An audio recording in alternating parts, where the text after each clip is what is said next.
The morning air is cool on your wrists, and the tea dust smells faintly earthy in the Ming packing yard. Before the sun reaches the tiles, your hands rest on a stack of pressed tea bricks, each one firm, dark, and quietly warm from the night's work. A wooden scale waits beside you, with its worn beam, hanging basket, and small official weights. Your task is simple in shape, though careful in practice. You lift each brick, brush away loose crumbs, feel the edges, and set it where the tally clerk can count it. Later, the bricks will be wrapped in paper, bound in bamboo sheath, and tied for the long road toward the western trade posts. For now, there is only the bench, the cord, the low voices of other packers, and the slow sorting of good tea from uncertain tea. One brick feels softer than it should, holding a little too much warmth in its center. So the day begins with a small pause, and with the quiet question of what a careful packer does next. You do not put the brick into the counted row. You turn it once in both hands, letting your thumbs rest along the pressed edges, where a well-dried brick should feel steady and almost cool. The surface is dark green-brown, tight with leaf and stem, but the middle gives back a faint softness. It is not spoiled, it is not broken, but it is not ready. Beside you, another packer slides a finished brick across his bench with a dry scrape, and the sound makes yours seem quieter than it should. You choose a reed mat near the wall, away from the quota stack, and lay the doubtful brick there by itself. Then you lift the next one from the same night pressing. It, too, holds warmth. A third brick does the same, and now the small question has become a small pattern. The packing yard lies near Ya'an, in the damp edge country of late Ming Sichuan, where tea leaves come down from hillsides and wooded slopes. The leaves have already passed through hands you did not see this morning. They were plucked, withered, steamed or heated, rolled, dried, sorted, and pressed into wooden molds under weight. Some came from older leaves and stems, meant for hard travel rather than delicate cups. Some were pressed for the official trade, where tea could move west through regulated posts, carried by men, mules, and long patience. Your part comes after the pressing, when the brick must leave the room as a dependable thing. That is why the warmth matters. A brick that holds too much damp can change on the road. It may swell under paper. It may sour quietly inside a bundle. It may make an inspector at a distant station cut the cord and ask why the yard mark was trusted.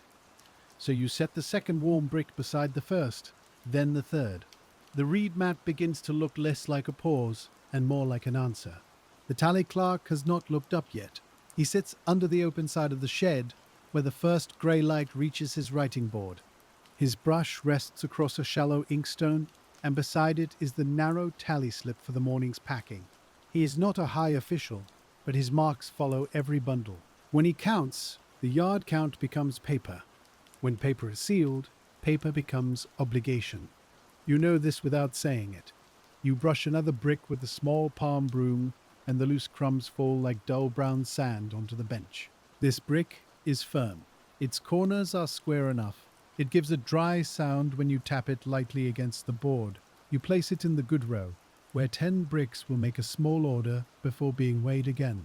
The good row grows. The reed mat grows more slowly. Behind you, the press room is dim, and the smell of the night's work still hangs there. Damp wood, warmed tea, ash from the brazier, and the faint sourness of wet leaf all settle together. A boy carries out another tray, and he has both hands under the plank because the bricks are still close together. He sets the tray near your bench. You can see steam no longer rising, but the smell is fuller than it should be. The older packer across from you notices where your eyes go. He does not speak at first. He only lifts one brick from the new tray, presses it against his cheek for a breath, then lays it back down. His mouth tightens, not in anger, but in recognition. Some heat has stayed in the batch. Maybe the inner stack cooled poorly, maybe the night drying was hurried, maybe the brazier in the drying room burned low when no one wanted to wake the foreman. The cause is still hidden, but the result is in your hand. You have a choice now. You can let the doubtful bricks pass into the morning count and let the seal carry the blame farther down the road. Or you can slow the yard before the day has properly begun. You take another reed mat from the wall peg. It is dry and faintly curled at one edge, You set it beside the first mat, so the warm bricks can lie apart, with air moving under and around them. The older packer gives one small nod. That is all. No speech is needed for a decision that costs time. The clerk hears the mat being dragged across the packed earth. His brush stops. He looks over the top of his board, first at the good row, then at the mat, then at your hands. He asks softly, "How many are waiting there?" You say 5. Then you lift another brick and correct yourself. 6. The correction is simple, but it changes the air. The clerk puts down the brush and rises, bringing the tally slip with him. His robe is plain, tied close for work, and the hem has old ink marks where he has rested the brush too low. He steps carefully around the sweepings, because tea crumbs stick to damp soles. At your bench, he lifts one of the warm bricks with the tips of his fingers, as if it might explain itself. He weighs it first by hand, not by scale. Then he smells the edge. The scent is not rotten, only green and heavy. He sets it down on the mat again. The morning count, he says, will be short if those are held back. His voice is even. He is not accusing you. He is placing one fact beside another, the way he places marks in a column. You look toward the gate, where the road beyond is still empty. Later, porters will come. Later, the inspector may sit at the seal table. Later, the bundles must be ready in rows, not scattered on reed mats like unfinished thought. But now, in the grey hour, the only honest thing is to keep the doubtful bricks apart. You tell the clerk they should air before weighing. He looks at the older packer.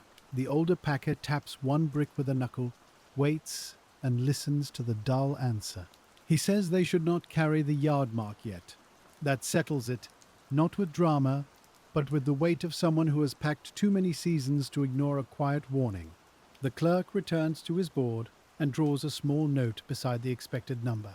A note in the margin is a little thing. Still, it means the day has begun behind.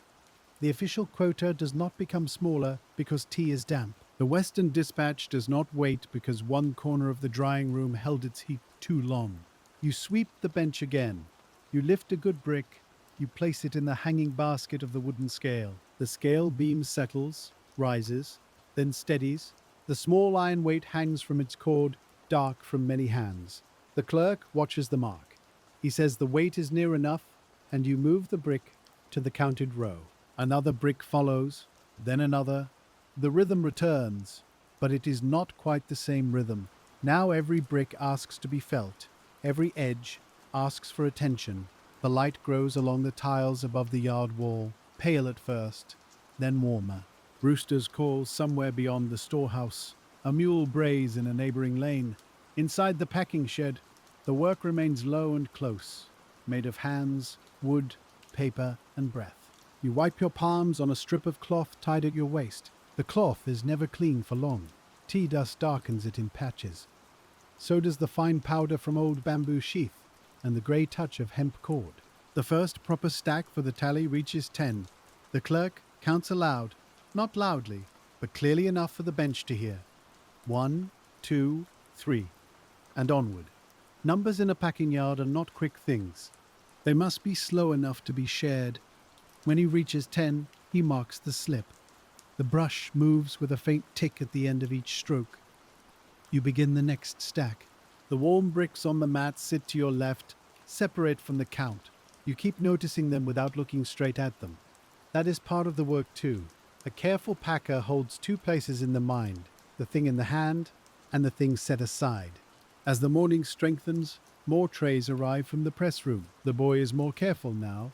He spreads each tray under the open side of the shed instead of stacking them close. The older packer tells him to leave space between planks. The boy obeys quickly because no one wants another warm center hidden under the top layer. A small change has traveled from your hand into the whole yard. This is how work changes most often. Not by command. Not by shouting. By one doubtful brick being laid on a reed mat where everyone can see it. The foreman comes in after sunrise. He is an older man with a narrow beard and sleeves tied back. He carries the smell of the outer yard with him, damp earth and morning smoke. He looks at the good stacks first, then he looks at the mats. The clerk explains in a few words. Night pressing. Held warmth. Set aside before count. The foreman squats, which makes his knees crack softly. He lifts a brick, presses both thumbs into the broad face, and waits. The surface does not break, but it remembers the pressure for a moment before it comes back. He sets it down, he says the batch will air. Then he says the quota will not air with it. This is not a joke, it is the shape of the day. If the doubtful bricks cannot be used now, good ones must be found from another rack, or the packing benches must work faster. The clerk turns the tally slip over and checks yesterday's reserve. There are bricks held for a later dispatch, stacked in the inner store with dry straw between layers. They were not meant for today. Using them now would move trouble forward into another day, but sending damp bricks west would move trouble farther and make it harder to call back. The foreman asks how many have been set aside. You answer 9 now. The number has grown while he was speaking. He closes his eyes for one breath. Then he tells the boy to bring a tray from the reserve rack. The choice is made, the morning shipment will be protected, and tomorrow's work will inherit the gap. That is often how a yard survives. It borrows from its own future gently and hopes tomorrow has enough room. The reserve tray arrives with a different smell, drier, flatter, less green. The bricks are slightly cooler than the air because the inner store holds the night inside its walls. You feel the first one and know it will pass. There is relief in that, but not much. Relief does not wrap bundles. Hands do. The clerk begins a new mark on the slip, noting the reserve bricks brought forward. His brush hesitates because the wording matters. A government-supervised yard is not only a place of labor, it is a place where labor must be explained afterward. In Ming, Sichuan, tea could be tax, trade, duty, and promise all at once. Some of it moved through channels tied to frontier exchange, where tea met horses, wool, salt, hides, and the long needs of border life. Not every brick traveled the same road. Not every road was under the same hand. But the bricks on your bench are meant to be watched. They will pass through gates and stores. They will be counted by men who never smelled the damp press room. Those men will trust the wrapper. They will trust the knot. They will trust the seal that says the yard did what it claimed. So you return to the scale. The approved weight is not a single feeling in the palm. It is a measure held in wood and cord, compared again and again, until the body learns it. You place a brick in the hanging basket. The beam dips. The clerk slides a small weight along the marked arm. The beam steadies just above level. He lowers his chin and marks it good. You remove the brick and set it with its companions. The next brick is a little lighter. Not badly light, only enough that the beam settles too high. You brush its corners and try again, because crumbs clinging to the side can mislead the touch, though not usually the scale. It still sits light. You look at the clerk. He looks at the brick. Then he looks toward the warm mat. The trouble has changed shape. Some bricks hold too much moisture and weigh heavy for the wrong reason. Some have dried enough to feel firm but have lost more weight than the measure allows. Together, they could make a tally look balanced, while the actual shipment is uneven. This is the kind of error a ledger does not see by itself. A column of numbers can be neat, while the goods beneath it are not. The clerk draws the light brick aside. Not with the warm ones. Not with the good row. A third place is needed now. You clear the end of the bench, lay down a strip of old wrapper paper, and place the underweight brick there. The older packer watches, then adds another from his own bench. It has a chipped corner hidden under loose dust. The day divides into piles, fit for immediate packing, fit after airing, fit only for lesser use, local sale, or reworking. The categories are not written on signs. They are known by where the hands place things. This slows everything. The scale is no longer a gate that each brick passes through in one motion. It has become a place of judgment. Lift, brush, feel, weigh, listen. The light brick does not accuse anyone, and yet it makes the bench feel more awake. It shows that the morning is not only late, but uneven. The clerk brings the tally board closer, so he can compare the expected rows with the little groups forming around you. The board is a flat piece of wood, rubbed smooth by sleeves and fingers, with narrow slips tied along one edge. Each slip holds a count, a source batch, and sometimes a short note about drying, storage, or reserve.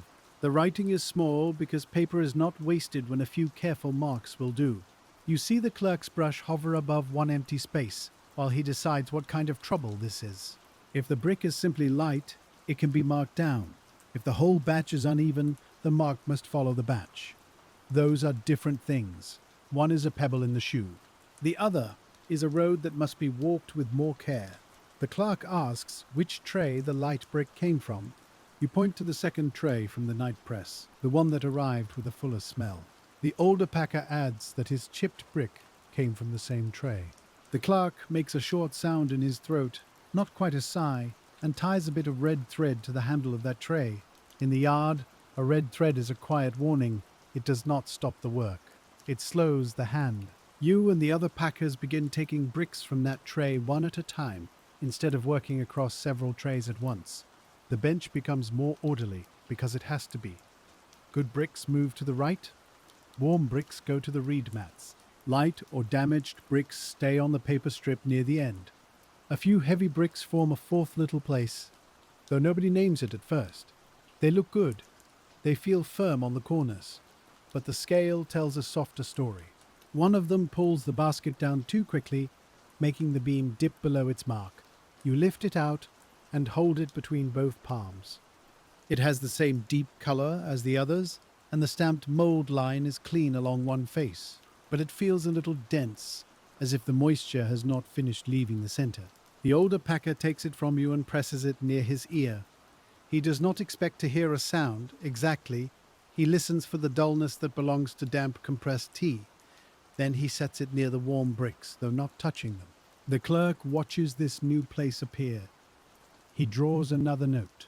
There are now bricks that are ready, bricks that may become ready, bricks too light for the official measure, and bricks that may only seem ready because water is still lending them weight. This is the quiet difficulty of packed tea. It is not like counting clay jars where a broken rim is plain. It is not like measuring cloth, where length lies out before the eye.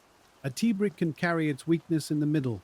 It can look square and dependable, while holding a little secret dampness where no wrapper can reach. The Ming officials who supervised such trade did not live inside every brick.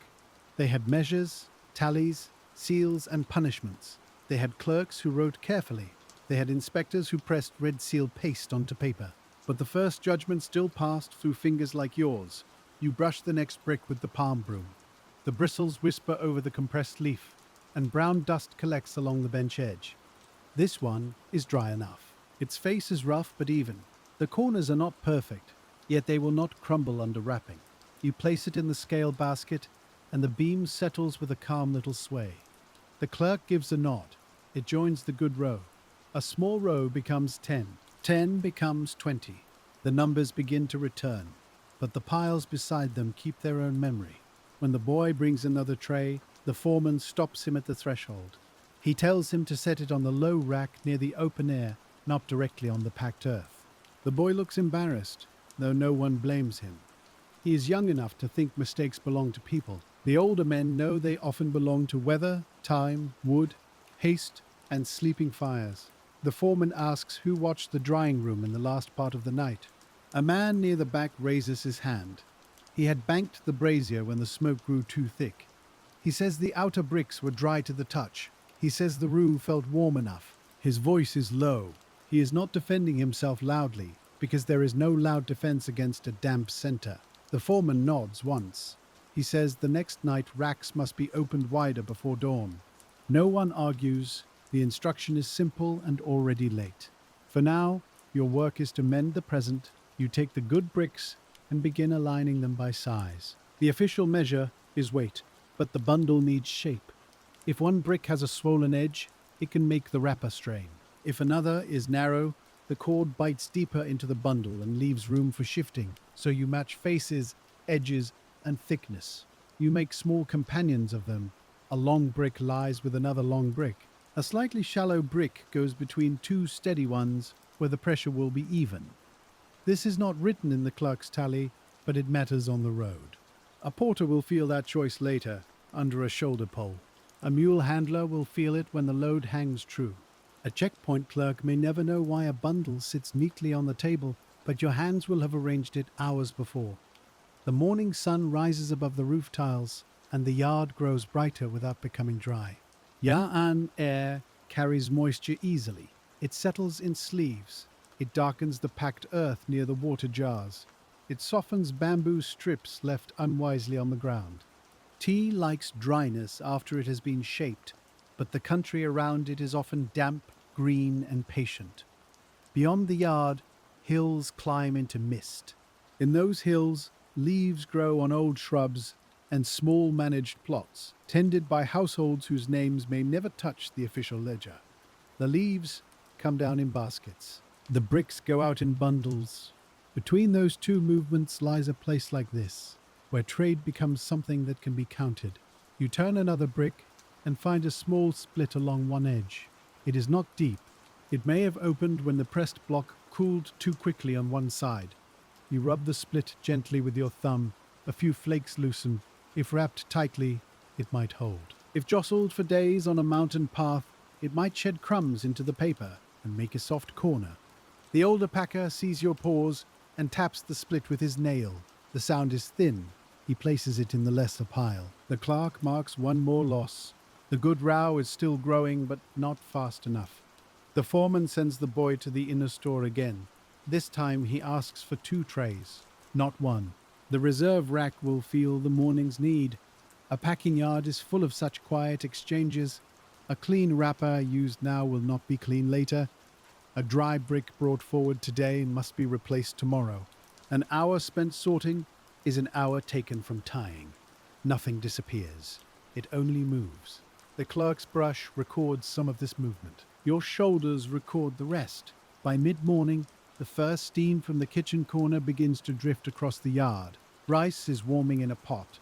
Pickled greens sit in a covered jar, sharp and salty. Someone has brought a little dried bean curd wrapped in leaf. No one stops yet. The work has not earned a full pause. You can smell food, and that is almost worse than not smelling it. Your stomach notices before your hands do. Still, your hands continue. They lift, brush, turn, and place. The scale creaks softly from repeated use. The cord above the hanging basket twists, untwists, and twists again. Iron weights sit in a row like small dark moons, each one worn at the place where fingers pinch it. The clerk wipes his brush against the inkstone edge, then writes the count for the ready bricks. His lips move as he adds. He uses counting rods for the larger numbers, laying them on the board in neat little patterns. The rods make no sound unless they touch each other. When they do, it is a dry tick, like a beetle against wood. You look at the ready pile and count by tens. It is better, still short. The foreman tells the benches to begin wrapping the ready rows while the last sorting continues. This changes the yard again. The weighing does not stop, but another rhythm joins it. Paper comes out. Bamboo sheath comes out. Cord is pulled from coils and measured by arm span. The packing yard becomes wider in the mind. It is no longer only the judgment of bricks. It is the making of them fit for travel. The paper is stacked beneath a cloth to keep dust off. It is not fine scholar's paper. It is work paper, fibrous and slightly rough, strong enough to take a fold and hold a stamped mark. Some sheets show faint specks from the pulp. Some are smoother on one side, and you learn to put the better face outward. A sheet placed wrong can still wrap a brick, but a sheet placed well receives ink and seal more cleanly. The bamboo sheath lies in narrow prepared strips, pale inside, darker outside, smelling faintly green when dampened. It has been split, scraped, and flattened enough to bend around a bundle. If it is too dry, it cracks. If it is too wet, it sweats against the paper. So one packer dips his fingers into a shallow bowl and flicks water across the strips, just enough to wake them. The bamboo changes under moisture. It loses its sharp stiffness. It becomes obedient, but only for a while. Cord is another matter. The hemp cord hangs in coils from pegs, twisted by hands that may belong to another workshop entirely. Some cord is smooth. Some has knots where short lengths were joined. You choose carefully because a road bundle trusts its cord more than it trusts its own shape. A bad knot can loosen under rain. A weak strand can fray where it rubs against another load. The foreman assigns you to the first wrapping bench, while the older packer keeps sorting near the scale. This is a small sign of trust. You know the doubtful bricks now. You also know which good bricks belong together. You take a stack of matched bricks, and set them on the paper. The bottom sheet whispers as the weight settles. You square the edges. You press your palm lightly across the top, not to flatten the T, but to feel whether the set rocks. It does not. You fold the paper over one long side, then the other. The first fold must be snug but not strangling. Compressed T is firm, yet its edges can crumble if treated like stone. You tuck the corner with your thumb. You turn the stack, you fold again. Each motion is old, even if this particular bundle is new. Fold, press, turn, smooth. The words sit inside the hands. The bamboo sheath goes around the paper next. You lay the strip along the long face, pull it across, and let it curve over the edge. It holds the bundle like a second skin. Another strip crosses the first. Where bamboo overlaps, it makes a soft clicking sound. You keep the overlap away from the place where the official mark will fall. Marks need a flat home. Suspicion likes wrinkles. The cord comes last for this stage. You loop it under the bundle, bring both ends up, cross them, and turn the bundle toward you. The cord tightens with a low rasp. Not too tight, not loose. A tight cord cuts the wrapper and bites the T. A loose cord becomes a road problem. You test the pressure with 2 fingers beneath the line. If your fingers can barely enter, the cord is close. If they slide easily, you retie. If they cannot enter at all, you have punished the bundle. The first wrapped bundle sits before you, plain and square. It is not sealed yet, it is not official yet, but it has begun to look like something the road can accept. You set it on the bench where the clerk can see it. He notes the bundle number, the source rows, and the fact that reserve bricks were included. His brush marks one small character more heavily than the others. Ink thickens where thought slows. The second bundle goes faster. Then the third. Your hands remember the width of the paper. They find the cord length by reach, not by sight. The body is a measuring tool too, though no official writes that down. Across the yard, one packer coughs from tea dust caught in his throat. Another laughs softly at something the boy says, then lowers his voice when the clerk glances up. Jokes in a supervised yard do not travel far. They live near the bench and die before the sealed table. Still, they matter. A small laugh can loosen the shoulders. A remark about stubborn bamboo can make an hour pass with less weight. The older packer sometimes judges a brick by tapping it twice against the heel of his palm. A good brick gives a short, dry answer. A damp brick answers like clay behind cloth. He says nothing poetic about it. He simply hears what years have taught him to hear. At midday, the foreman allows a short meal. The wrapped bundles are moved to raised planks beneath the awning. The unwrapped good bricks are covered with cloth. The doubtful mats remain open to air because covering them would keep their problem close. You wash your hands in a basin where the water turns brown at once. Tea dust clings beneath the nails and in the little lines of the knuckles. Even after rinsing, the smell stays. It is in the skin. Rice is served in plain bowls. The pickled greens are sour enough to wake the mouth. You eat sitting on a low board near the wall, where the shade holds a little coolness. No one speaks much at first. Work has a way of using the morning's words. The clerk eats separately, but not far away. He keeps the tally slips beside him, weighted with a smooth stone so the damp air will not curl them. His bowl rests on his knee. He reads while he eats, moving his eyes from one line to the next. You wonder if numbers taste different when they are eaten with rice. Probably not, but they must follow him into every meal. The foreman drinks hot water from a cup with a chipped rim. He watches the reed mats. The warm bricks are cooler now, but cooling is not drying. A brick can lose surface warmth and still hold dampness where the press made it tight. Sun reaches one corner of the mat. He moves the bricks out of the direct light. Too much heat on one face can make the outside lie. Slow air is better.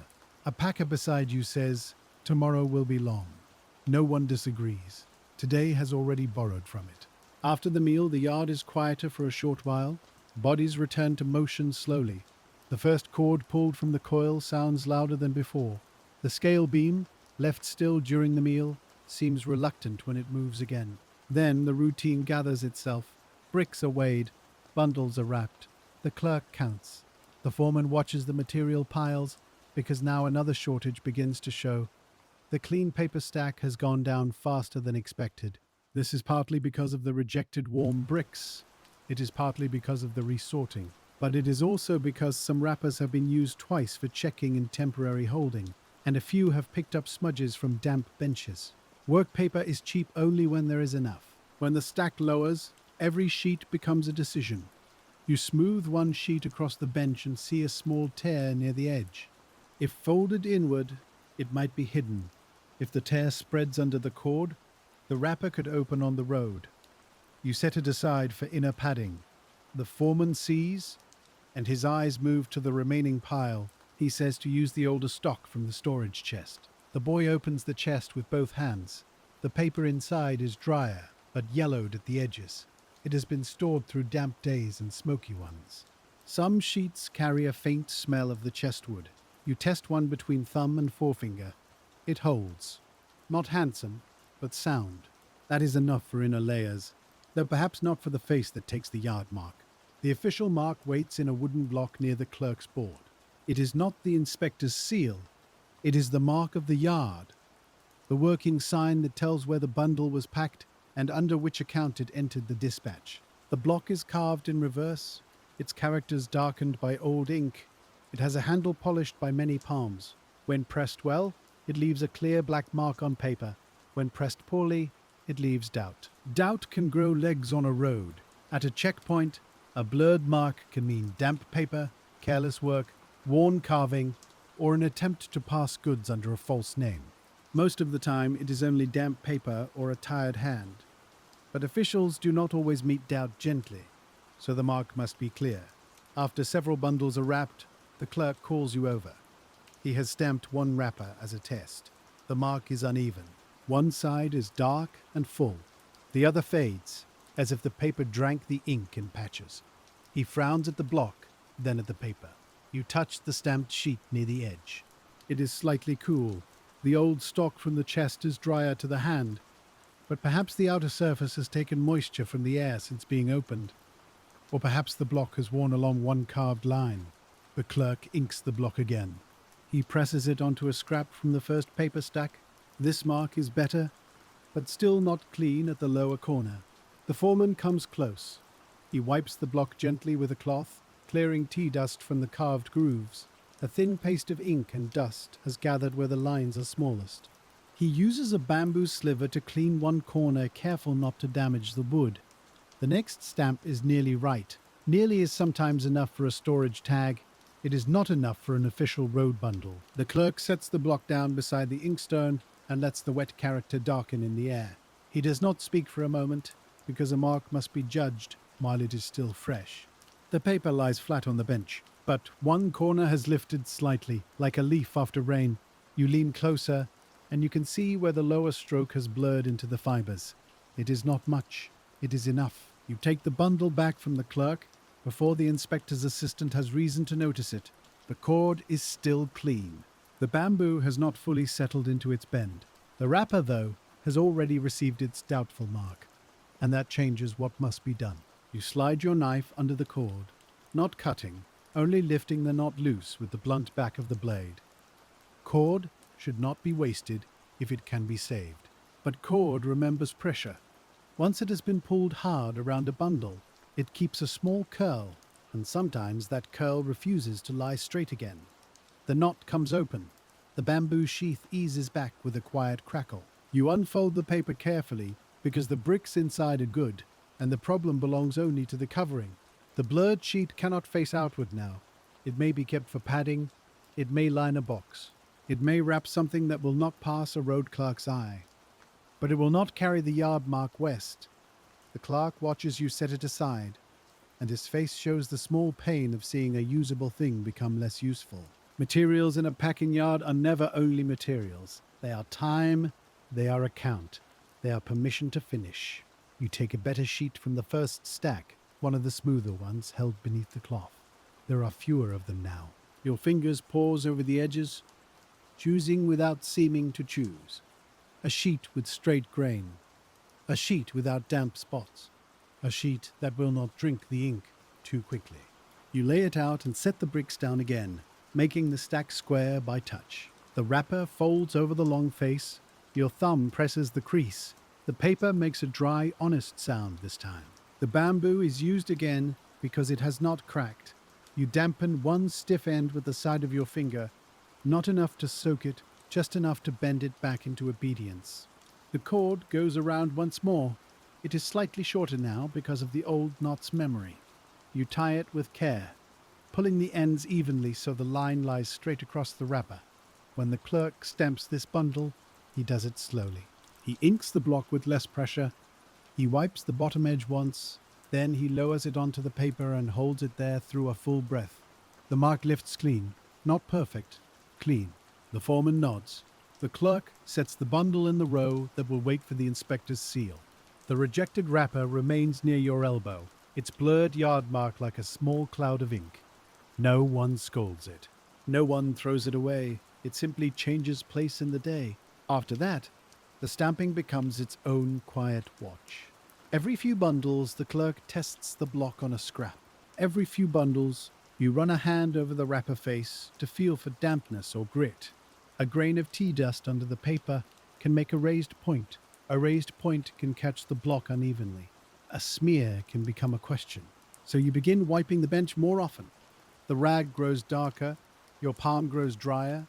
The work becomes slower but steadier. Other packers notice, and their benches change too.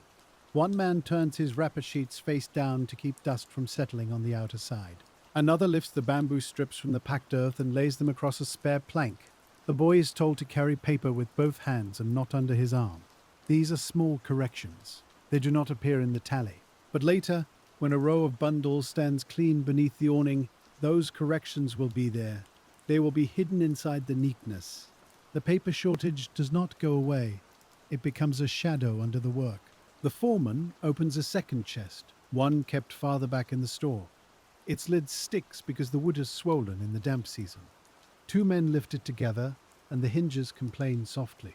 Inside are older wrappers bundled with straw cord. Some sheets are strong, some are freckled with age. One corner of the stack has taken the smell of smoke from a winter brazier. The clerk sorts them by sight. You sort them by touch.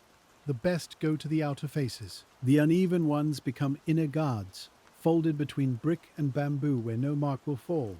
The worst are kept for sweeping crumbs into packets, or for covering the doubtful bricks while they air overnight. Nothing is quickly wasted, but not everything is trusted. This is one of the quiet lessons of the job. A packer does not ask a weak thing to carry a strong duty. If paper is weak, give it a weak duty. If cord is frayed, use it to tie scraps, not road tea. If a brick is uncertain, set it where air can reach it, and let the ledger wait for truth. The sun has moved past the highest part of the roof. Light falls into the yard at a slant now, making the dust visible. Tea dust is not like flour dust. It is darker, heavier, and faintly sharp in the nose. It settles on cuffs, on hair, on the folds of your sash. When you sweat, it makes fine streaks along the skin. You wipe your wrists and see brown lines remain where the dust has entered the small creases. The boy brings hot water in a clay jar. You drink from a shared cup, turning it slightly where the rim is cleanest. The water tastes of smoke and clay. It loosens the tea dust in your throat. Then the cup moves to the next man, and the work resumes. By now the yard holds several kinds of order. The good bricks have become wrapped bundles. The erring bricks rest on reed mats. The light and damaged bricks sit apart beneath a note. The reserve tray has been half emptied. The clean paper is counted with the eyes. The cord coils hang thinner on their pegs. The bamboo strips, once a pale heap, have become short bundles waiting for hands. The clerk's tally has grown from a simple morning count into a small history of decisions. He has written more than he wanted to write. A good day in the ledger is a day with few explanations. This is not such a day. Still, it is not a bad day. Not yet. A bad day is when the problem leaves before anyone names it. Here, the problems are visible. They sit on mats. They lie in separate rows. They have marks beside them. They take time, but they have not escaped. Toward the middle of the afternoon, the district inspector's assistant arrives before the inspector himself. He is young, but he carries himself as if the brush in his sleeve has weight. He wears a plain dark cap, and his shoes are cleaner than anyone's in the yard. Behind him comes a servant with a small box for seal paste. wrapped in oiled cloth. The assistant does not hurry. He steps into the shade near the seal table and looks over the rows without touching them. Looking is part of his work. Touching comes later. The clerk rises and bows just enough. The foreman does the same. You remain by your bench, hands resting lightly on the next bundle, waiting to see how the rhythm will change. It always changes when inspection enters the yard.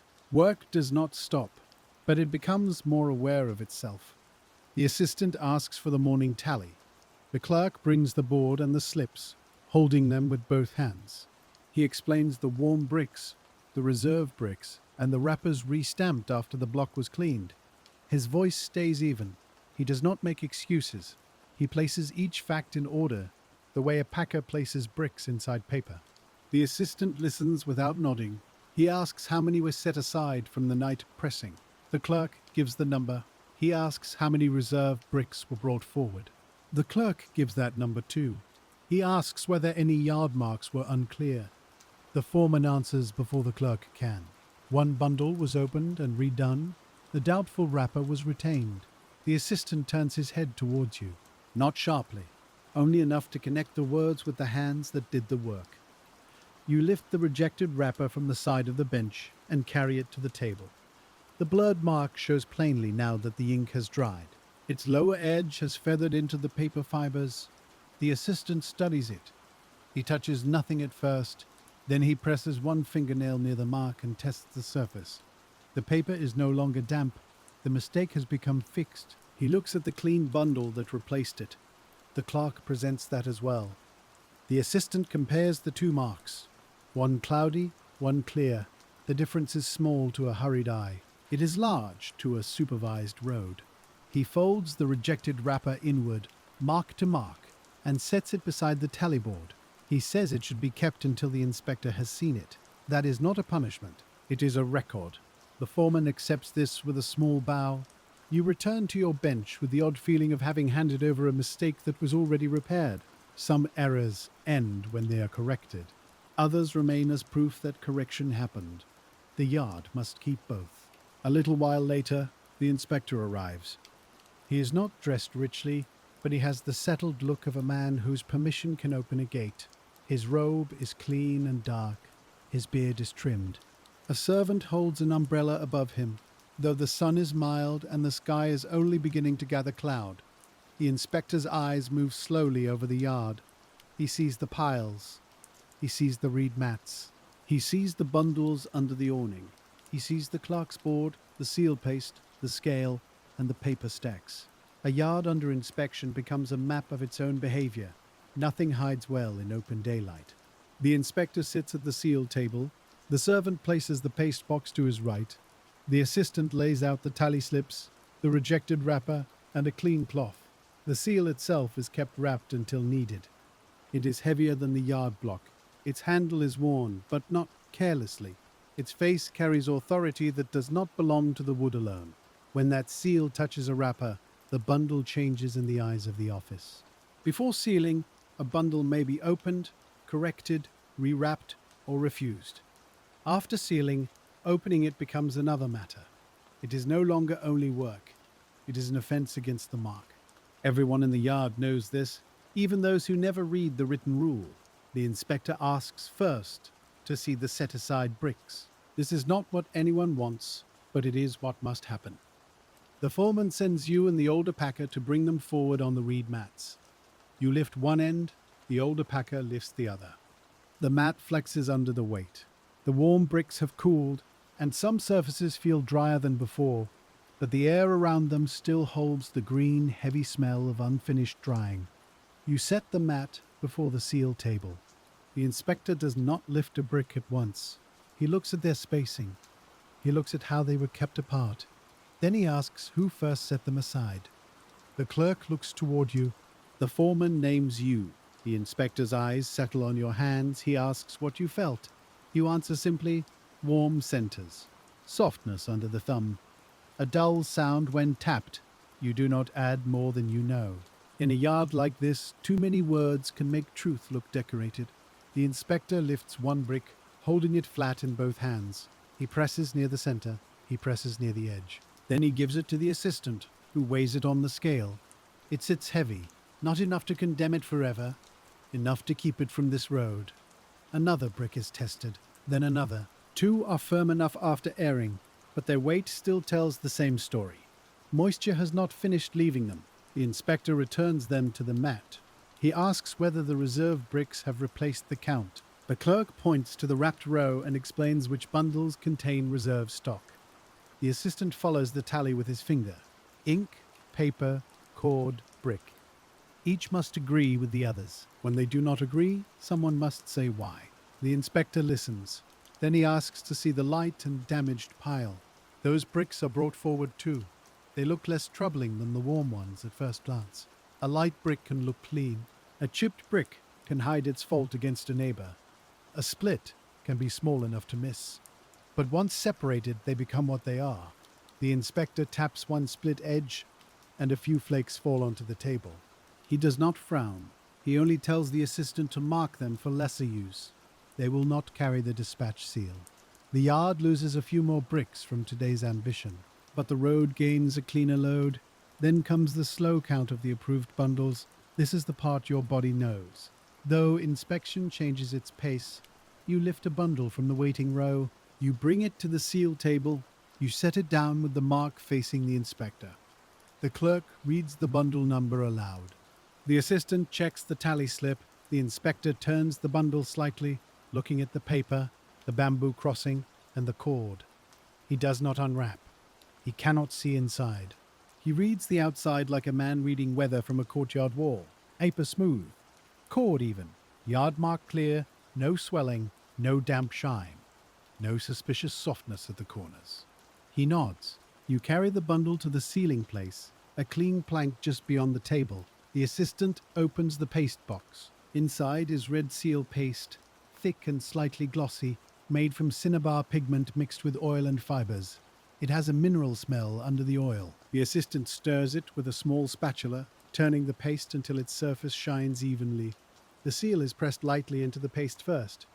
Too much paste smears. Too little leaves a pale mark. The assistant tests it on a scrap. The inspector waits. No one fills the silence. A good seal is not rushed because men are hungry, or clouds are gathering, or a shipment is late. It is pressed in its own time.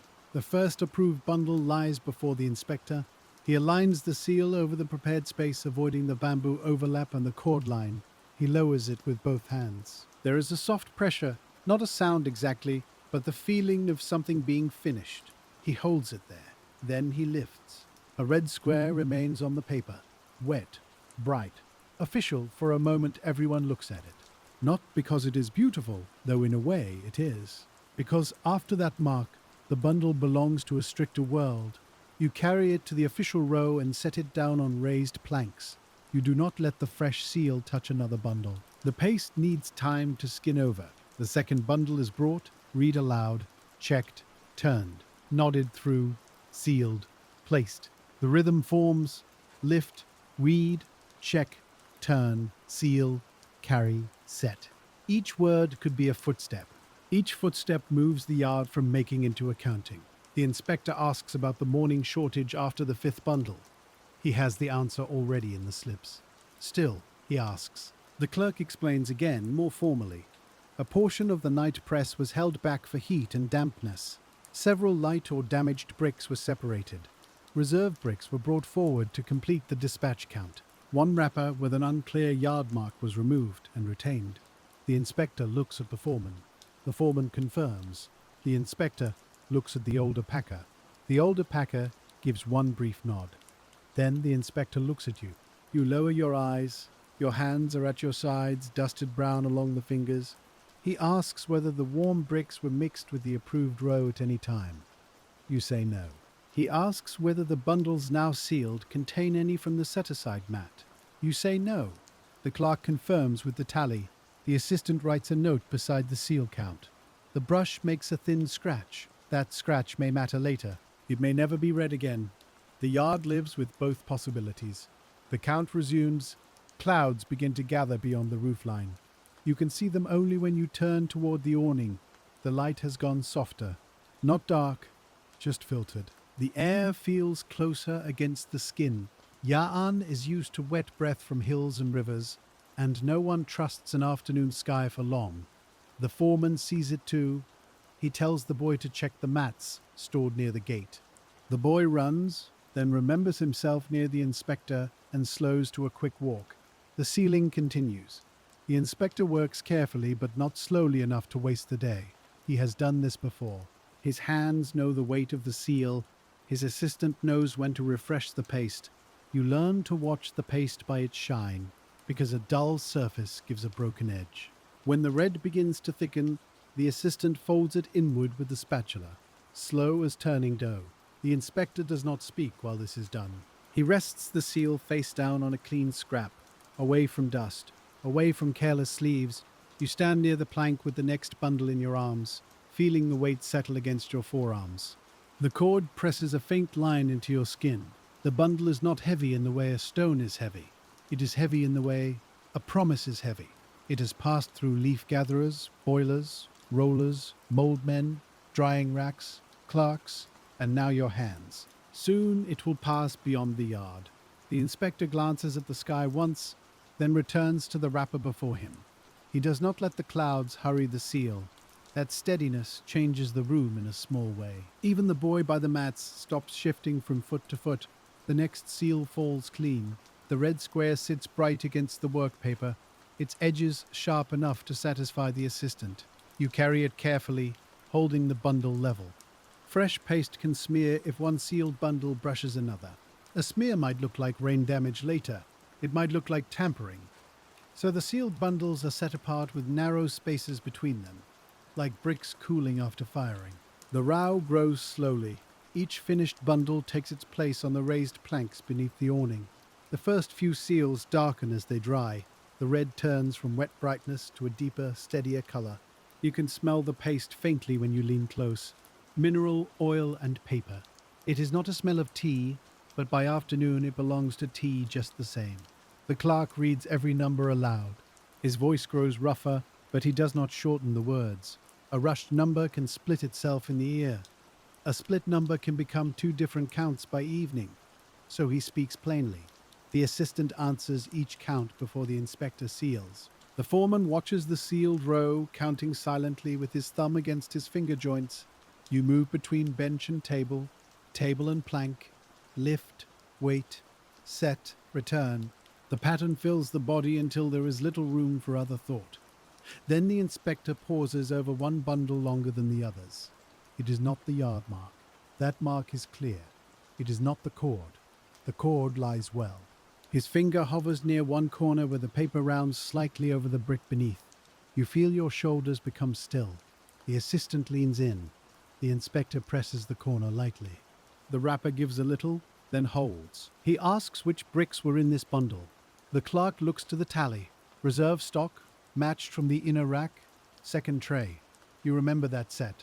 Dry, flat-scented, dependable. But one brick had been a little shallow, placed between two steady ones, so the bundle would sit square. The inspector presses again, not harder, only longer. Then he turns the bundle toward the light. There is no damp shine, no tear, no loose edge. He nods, and the breath returns to the yard without anyone admitting it had stopped. The seal is pressed. The bundle joins the others. A small thing has passed. Small things pass all day. Some pass because they are sound. Some pass because hands made them sound enough. That is different, though not always visible. The clerk marks the bundle approved. His brush tip has begun to split at the end from long use. He turns it slightly, finds the cleaner edge, and writes on. The inspector's assistant notices the brush and offers another from his case. The clerk accepts it with both hands. Even tools have a place in the order of a day. A bad brush can make a good note look careless. A careless note can make a good bundle look doubtful. So the new brush is dipped, shaped against the inkstone, and put to work. The ceiling moves onward. Outside the awning, the air thickens. The clouds have lowered over the roof. A greyness gathers in the corners of the yard, though afternoon has not yet become evening. The packed earth smells damp before any rain falls. That smell is one everyone recognizes. It rises from the ground like a warning spoken under the breath. The foreman sends the boy to bring extra planks from the side shed. He tells another packer to clear the low place near the water jar, where puddles gather first. No one says rain. The yard is already answering it. The inspector seals the last bundle from the main row. Then he asks for the tally total. The clerk reads the count, including the reserve replacements, the rejected warm bricks, the lesser use bricks, and the wrapper retained for inspection. The assistant checks each note against his own paper. There is a soft brush of sleeve against sleeve. There is the click of counting rods. There is the slow closing of a box lid. Then its reopening, because one total must be checked again. The inspector waits. No impatience shows. Official work is often slow because it must leave behind a shape another man can follow. If tomorrow a question comes from a road station, the answer must already be resting in ink. The assistant reads the final approved bundle count. The clerk repeats it. The foreman repeats it once more, not as a challenge, but as a way of placing it in the yard's memory. The inspector agrees. Then, one by one, the last sealed bundles are moved to the official row. The rejected wrapper remains folded beside the inspector's papers. The warm bricks remain on the reed mat. The light and damaged bricks remain under their small note. Everything has a place now. Not a comfortable place, a proper one. When the inspector rises, the shipment is fixed. Before that moment, the day still had ways to change itself. A bundle might be opened, a brick might be replaced, a wrapper might be redone. Now the seals have dried enough to hold their red faces. Opening them would no longer be correction. It would be a serious act, one that would need permission, explanation, and perhaps blame. You look at the row and feel how still it has become. The bundles are the same size as before. The cords are the same cords. The paper is the same work paper, creased by your thumb. And yet they are not the same. The mark has changed their meaning. The inspector's seal has made each bundle answerable beyond the yard wall. The inspector gives the foreman instructions for keeping the bundles dry until the road carriers arrive.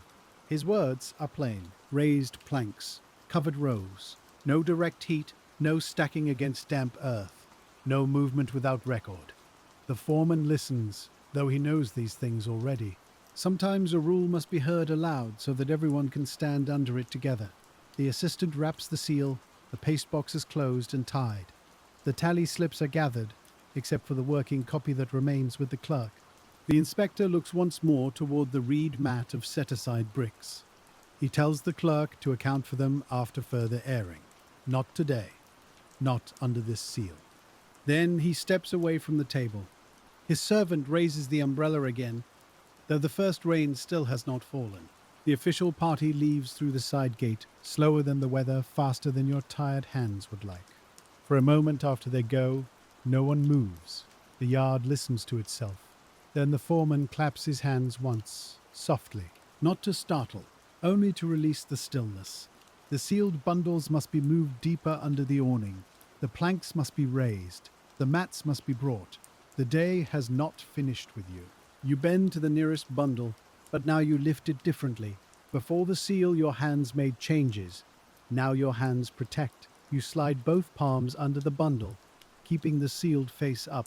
The paste is dry to the eye, but not fully beyond harm. You carry it to the longer awning near the gate, where air moves through the open sides. The boy has laid extra planks there, resting them on low blocks.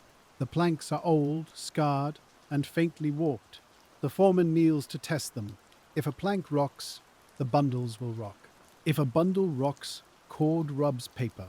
If paper wears, questions begin. So the foreman wedges a flat chip under one block. The plank steadies. You set the first bundle down. A second follows. Then another. They are placed with a finger's width of air between them. Too close, and dampness lingers. Too far, and the row eats space the yard does not have. Spacing is another measure of the body. The width of a finger, the span of a palm, the length of a forearm for cord, the reach of a step between rows. The official weights may sit on the scale, but much of the yard is measured by flesh. The clouds move lower. A wind presses through the gate, cool and carrying the smell of wet stone. A loose corner of wrapper paper lifts on the bench and settles again.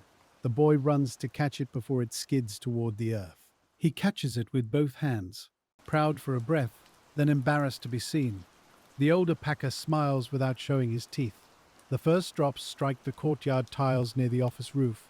Not many, soft, separate dark marks. Then a few more. Rain in Sichuan can begin politely. It can tap the roof as if asking permission. Then, when no one objects, it can settle in for hours. The foreman orders the woven mats lowered over the open side of the awning. The mats are made from reeds and split bamboo, rough to the hand, smelling of stored grass. They do not stop all moisture. They break the slant of rain. They give the bundles a little privacy from weather. Two men unroll them from the beam. The mats fall with a dry rustle. You tie their lower edges to pegs so the wind will not lift them and slap wet fibers against the sealed row. A mat that touches the bundles can do harm by trying to protect them. It can bring dampness close. It can smear paste. It can trap warm air. So you tie it away from the planks, leaving a narrow passage where air can move. The rain becomes steadier. On the tile roof, it gathers into a soft, continuous sound. Not loud, not sharp, only present. The yard darkens. The sealed bundles sit under the awning like patient blocks of dusk. Their red marks face upward, hidden from the rain but not from worry. You crouch beside the first row and look along the cord lines. No water touches them. The planks are raised enough. The nearest puddle spreads slowly along a shallow groove in the packed earth, then turns away. For now, the row is safe. For now is the phrase the evening gives you. For now, the marks are clear. For now, the air moves. For now, the paper has not swollen. But sealed work can still fail without being opened. That is the lesson that comes with rain. A bundle may be complete and still need watching. A ledger may be correct and still need a dry shelf. A seal may be official and still need a careful hand nearby. The foreman sends you to check the back row where the awning is lower. The rain blows from the east now, slipping through the gap between wall and mat. You feel fine spray on your cheek before you see it. One corner of the last bundle has darkened slightly, not wet through, only touched. You do not pick it up at once. You call the foreman. A sealed bundle should not be moved casually after inspection. He comes, bends, and touches the plank beside it. The plank is damp at the edge. Water has followed the grain inward. The cord is still dry. The wrapper corner feels cool but not soft. There is time. The foreman tells you to lift the whole row, one bundle at a time, and move it to the higher planks. The clerk must mark the movement. That is the new world after sealing. Even protection becomes record.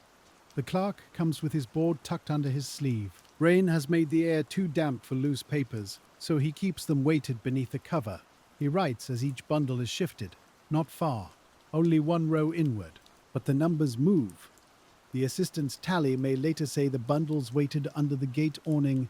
The yard's working note must say they were shifted when the rain entered at the east side. It sounds like too much writing for a few steps. Then again, a road question may begin with exactly those few steps. You lift the corner-touched bundle. It is heavier than a single brick but manageable. Your hands go beneath it, not over the seal. The paper holds. The cord holds. The dampened corner does not spread. You carry it inward and place it where air moves freely from both sides. The next bundle follows. Then the next. The clerk murmurs each number and writes it down. The rain thickens. The mat trembles against its ties. Water beads along the outer fibers, gathers, then drops in strings onto the packed earth. A small channel forms near the wall. The boy uses a flat wooden scoop to guide the water away. He scrapes mud into a lip, building a low little bank. It is not fine engineering. It is enough. Much work is like that. Enough to turn water. Enough to save paper. Enough to keep a seal from smearing before it fully dries. The foreman checks the warm bricks on the reed mat. They are under a separate cover now, but not wrapped.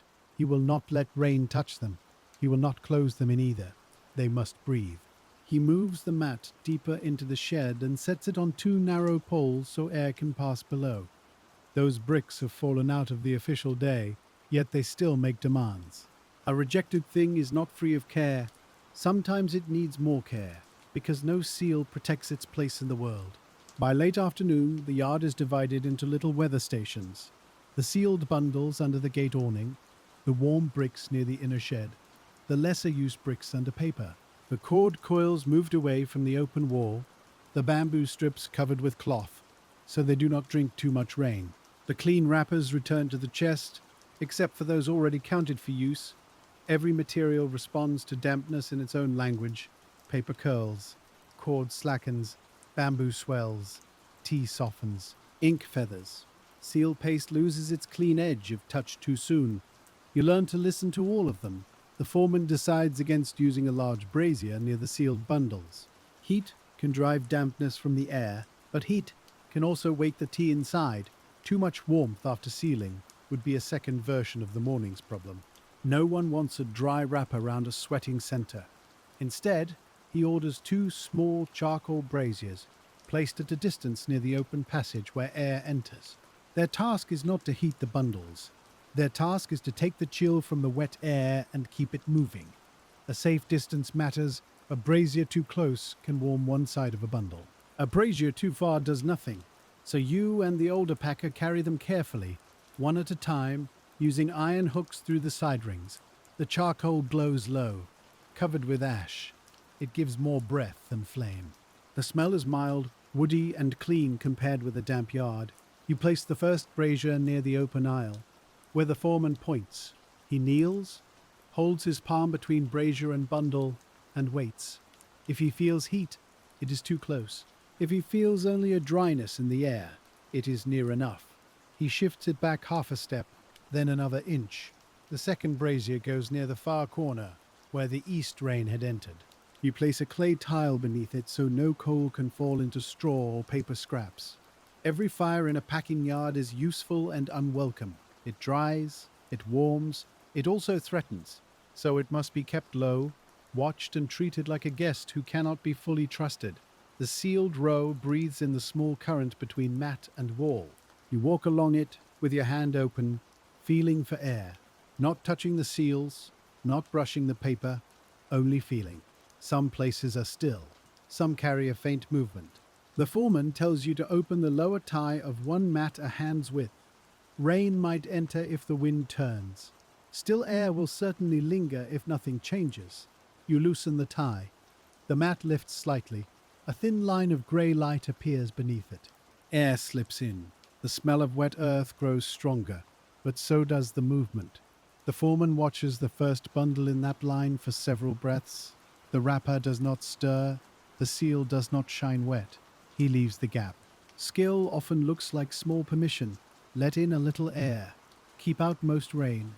Warm the passage. Do not warm the tea. Move the row. Do not break the count. Protect the seal.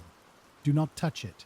Each instruction is narrow. Together they make the evening. The clerk has retreated to the drier side of the shed. He keeps his papers beneath an oiled cover when not writing. His ink behaves badly in this air, thickening on the stone, then spreading too readily on paper. He grinds a little more ink, slowly, with circular movements. The sound is almost soothing. Stone on ink, rain on tile, cord against peg. Breath in sleeves. You could sleep to such sounds if your hands were not needed. The boy brings more charcoal. The older packer sends him back for drier pieces from the inner jar. Damp charcoal smokes. Smoke clings to wrappers. It settles where damp fibers are open, and it gives the paper a smell that does not belong to tea. So the boy returns with better charcoal, dry pieces kept in a covered jar, and the older packer nods once when he hears the clean click of them in the basket. Dry charcoal speaks differently from wet charcoal. It sounds lighter. It leaves less stain on the air. You feed only a few pieces into the brazier, using iron tongs, because a small, steady glow is better than a bright, hungry heat. The ash shifts, and a dim red shows underneath. The foreman holds his palm above it, then lowers his hand to the height of the bundles, testing the air as if it were cloth. Not hot, only less wet. That is what the sealed row needs. Outside the awning, rain strings down from the roof tiles, bead after bead, each one falling into the same dark line at the edge of the courtyard. The sound grows even. It becomes part of the yard, like the scale beam, like the brush, like the scrape of bamboo on wood. You move slowly between the rows, checking places where water might travel by some small hidden path. Rain does not always fall straight onto what it harms. Sometimes it follows a beam. Sometimes it crawls under a plank. Sometimes it runs along a cord, gathers at a knot, and waits there with patient weight. You bend near one tied mat and see water collecting above the knot where the reed fibers bunch together. It has not dripped inward yet. It will, if left alone.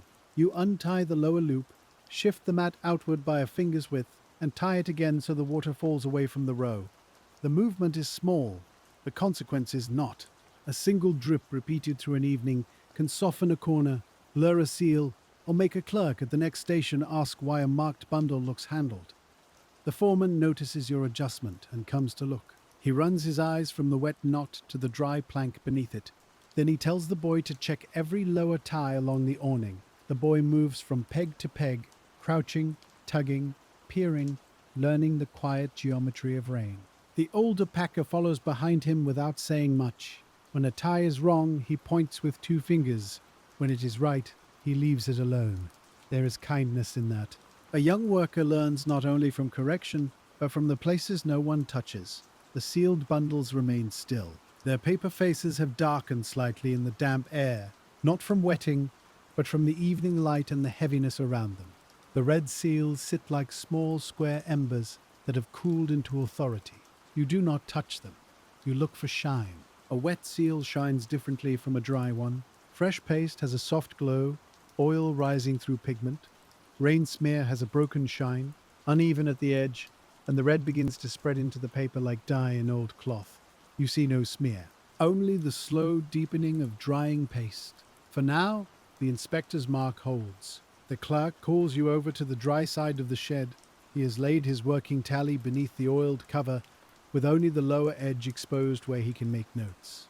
He asks which row was moved inward and which bundles were touched by the east spray. You give the numbers from memory because you carried them. He repeats them before writing. Memory in a yard is useful, but it must become paper before sleep. He writes slowly, pausing after each bundle number so the ink does not blur. The new brush works cleanly, but the damp air thickens everything. Even a simple mark seems to take longer to become itself. He blows gently over the fresh line, not enough to scatter dust, only enough to help the surface dull. Then he slides the cover back over the slip. You return to the bundles. This is the evening shape now. Move. Check. Record. Wait. Move again. The rain becomes lighter for a while, and the yard seems to exhale. Men straighten their backs. The boy stops scooping water and rubs his wrist where the wooden handle has pressed a mark. Someone says, "The worst may pass north of the yard." No one answers too quickly. Weather is like a magistrate who has not yet spoken. The foreman sends one man to look at the lane beyond the gate. The man returns with water shining on his cap and says the road stones are slick but not flooded. This matters, for the morning porters can walk slick stones. Mules can be led over them with care. A flooded lane delays everything, and delay makes sealed bundles sit longer in damp air. The foreman hears the report and nods. He tells you to turn the outermost bundles end for end. Not all of them, only those nearest the open side, where one face has felt more damp air than the other. Because the bundles are sealed, you cannot open them. Because they are wrapped, you cannot dry the inside. But you can keep one side from carrying the whole evening. You take the first bundle gently. Your fingers go beneath the cord line, not over the seal. You lift, turn, and set it back, with the dry side toward the open air. The clerk watches from his board and marks the row rotation with a short note. It feels strange that turning a bundle should enter the record. Yet after sealing, even modest care must leave a trace. The second bundle is heavier in the hands, or perhaps your arms are tired. You turn it the same way. The cord line is firm. The bamboo sheath gives the faintest creak as weight shifts inside. No crack, no looseness. You set it down and slide it no farther than necessary. The older packer watches the spacing after every turn. He uses a sliver of bamboo as a gauge, slipping it between bundles to make sure air can pass. He does not need the gauge. His fingers know the measure. But in the dimmer light, the sliver keeps tired eyes honest. By the time the outer row is turned, the rain has settled into a misting fall. The awning drips less, the courtyard shines more. The first brazier has burned down to a soft bed of ash, with 2 red points near the center. You add 1 piece of charcoal, only 1. It catches slowly, without flame. The air near it trembles faintly like breath above hot tea. The foreman approves and tells the boy to bring the night lanterns. Lantern light changes the bundles. In daylight, they are work. In lamplight, they become watch. The boy hangs 1 lantern from the awning beam, another near the clerk's board, and a third by the inner shed where the set-aside bricks rest on their poles. The lanterns are made of thin frame and oiled paper, patched in more than one place. Their light is yellow and mild. It does not drive away the dark. It gives the dark a shape. Your shadow moves across the sealed row as you pass. For a breath, your own hand looks like someone else's hand, thin and long on the paper faces. Then the shadow breaks at the cord and disappears. The clerk closes his main inkstone to keep rain breath from softening the unused ink. He leaves only a small dish open for evening notes. His shoulders are hunched now. Clerks tire differently from packers. Their backs ache from stillness. Their eyes blur from small strokes. Their fingers cramp around a brush instead of cord. Still, he remains in the yard, because the bundles remain in the yard. A count cannot sleep while its goods are awake. The foreman divides the night watch. 2 men will stay with the sealed bundles until the road carriers arrive at dawn. 1 man will check the warm bricks twice. The clerk will sleep in the side room with the tally board close, or perhaps only lie there with his eyes closed. You are given the first part of the watch. This is not a punishment. It is trust, and also the result of being the one who first felt the morning's softness. Once a pair of hands has noticed a problem, those hands often remain attached to it. The meal that comes at dusk is smaller than midday. Rice again, a little broth with greens, and a strip of salted vegetable shared from a jar.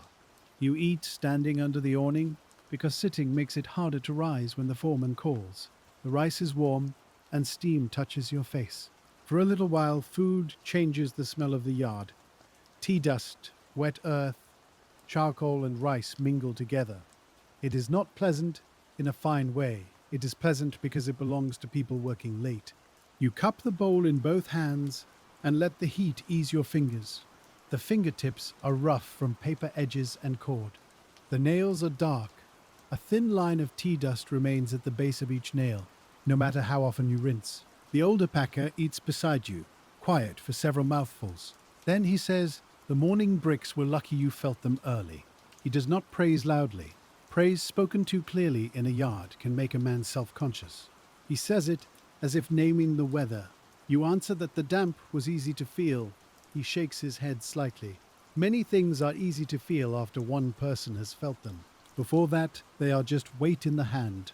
You think about this while the rain taps the awning edge. The work of a packer is not only strength, it is attention before certainty. It is knowing when a thing is not wrong enough to cry out, but not right enough to pass. The bowl empties, the warmth leaves your hands. The first watch begins. The foreman withdraws to the inner room, though he does not really leave. His ears remain in the yard. The clerk sets his board near the side room door. The boy curls near the dry paper chest, asleep almost at once, one arm folded under his head. The older packer sits on an upturned basket near the braziers.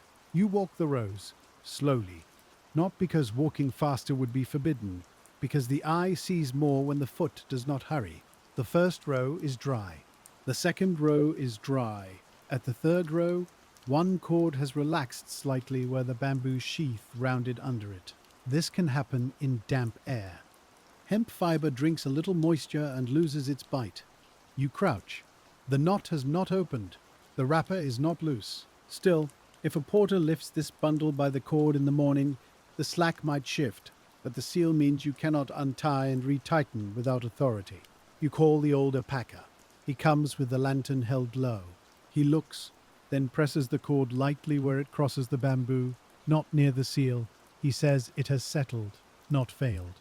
He tells you to wedge the bundle more closely between 2 steady ones until morning, with air still passing at the ends. That way the cord will not carry side strain alone. You shift the neighboring bundles by a thumb's width. The clerk, half in shadow, asks for the number. You give it. He writes it. The note is small. But now the bundle's place in the row explains the choice made around it. Past midnight, the rain stops fully. At first, no one trusts the silence. Water continues dripping from eaves and mats, so the yard still sounds wet. Then the drip slows. The packed earth glistens under lantern light. The open gap beneath the mat shows only dark air beyond. You loosen one more tie to let the yard breathe. Mist enters, cool but moving. The braziers are almost ash. The older packer stirs them once, then leaves them low. There is no need to fight a rain that has ended. There is need to avoid making a warm pocket under the awning. You stand still and listen. Beyond the wall, frogs call from a drainage ditch. Farther away, a night watchman knocks wooden clappers somewhere in the lane. 2 dull taps, then a pause. The sound travels through wet air with a softened edge. Inside the yard, the bundles say nothing. Finished work is quiet when it is holding. Near the inner shed, the warm bricks wait on their poles. You go to check them because the foreman told one man to do it, and that man has dozed near the doorway. You do not wake him at first. You lift the lantern and look. The bricks are spaced apart, their dark faces dull in the low light. You touch one edge. Cool. You press the center, still a little yielding. Not as much as morning. Enough. Another has firmed at the corners but holds a heavy scent when lifted. You set it down carefully. These will not be morning road tea. Perhaps after slow airing some can be re-dried. Perhaps some will be broken and sold for lesser use. Perhaps 1 or 2 will be judged never fit for a mark. Nothing about them is dramatic. They are simply unfinished in a yard that needed them finished. You wake the assigned man gently and tell him the bricks remain as before. He startles, ashamed, but you shake your head once. The night is long. A man sitting still after a day of cord and lifting will drift if the rain sings too evenly. He rises, splashes his face from the basin, and takes the lantern from you. You return to the sealed row. The older packer has closed his eyes, but he is not asleep. Or if he is, he wakes before you speak. He asks about the bricks. You say they still hold dampness. He nods. Some tea, he says, needs to be told no more than once. Some needs to be told no for several days. The words sit in the night with a plain kind of wisdom. A little before dawn, the yard changes without light. Animals begin to make sounds beyond the gate. A mule snorts. A man coughs. Wooden poles knock against one another. The road carriers have arrived earlier than the sun. They do not come in at once. The gate remains barred until the clerk and foreman are ready, because sealed bundles must not disappear into half-light and good intentions. You wash your face quickly in cold water. Tea dust smears, then thins. It never fully leaves. The foreman steps out from the inner room with his robe tied close and his beard flattened on one side from sleep. The clerk follows, carrying the tally board wrapped in oiled cloth. His eyes are red, but his hands are steady. The boy wakes with a fold mark across his cheek. He sees the carriers at the gate and jumps up too fast, knocking his knee against the paper chest. No one laughs. Dawn work has no room for sudden laughter. The gate beam is lifted, the outer leaves open inward, and the wet lane shows beyond. Grey and narrow, porters stand there with shoulder poles, rope pads, and rain-dark hats. Mule handlers hold animals by short leads, their coats damp at the edges. A road clerk comes with them, carrying his own packet of slips. He is not from the yard. He belongs to the movement beyond it. His task is to receive what the yard releases and to make the next count agree with the last one. He bows to the foreman. The foreman bows back. Neither man overdoes it. The tea is official enough for care, not grand enough for ceremony. The road clerk asks whether the shipment was sealed yesterday. The yard clerk says yes, under the inspector's mark. The road clerk asks whether the bundles remained unopened. The yard clerk says yes. The road clerk asks whether any were shifted during rain. The yard clerk says yes, and opens the working tally to the note. This is why the night writing mattered. The road clerk reads the lines slowly. He looks at the sealed rows. He looks at the awning, the raised planks, the mats still dripping at their lower edges. Then he nods. A wet morning is easier to trust when it comes with dry records. The transfer begins with looking, always looking first. The road clerk walks along the rows with the yard clerk beside him. He checks the red seals for smearing. He checks the yard marks for clarity. He checks that cord lines have not been disturbed. He does not weigh every bundle at once. That would take too long, but he notices shape, balance, swelling, dark corners, and any place where the wrapper has changed color. The bundle with the settled cord is examined a little longer. You know it before he stops. His hand hovers above it, much as the inspector's hand hovered the day before. The yard clerk explains the note. Damp air settled the cord. The bundle was supported in the row, not opened, not retied. The road clerk touches the cord lightly and finds it firm enough. He makes a mark on his slip, not a rejection, a memory. Then the lifting begins. Porters move differently from packers. A packer lifts to wrap, align, and protect. A porter lifts to carry distance. He thinks with shoulders, hips, and feet. He looks at a bundle and sees not paper and seal, but angle, swing, rub, and hill. Two men take the first bundle between them and set it on a low loading frame. The frame is a simple wooden stand, high enough that a porter does not have to lift from the ground. Outer matting waits beside it. This matting is rougher than the inner bamboo sheath. It is meant for rain, dust, and abrasion, not for marks. It will protect the official wrapper without hiding the seal completely from planned inspection. The road clerk and foreman agree which side remains visible. The matting is laid under the bundle, folded up around the sides, and tied with road rope. Road rope is thicker than yard cord. It smells of hemp, rain, and old travel. The porter tests the rope with his palm, then leans his weight into the knot until the fibers settle. He does not trust a knot that looks neat only while resting. A road knot must answer when pulled, shifted, wetted, and rubbed against wood.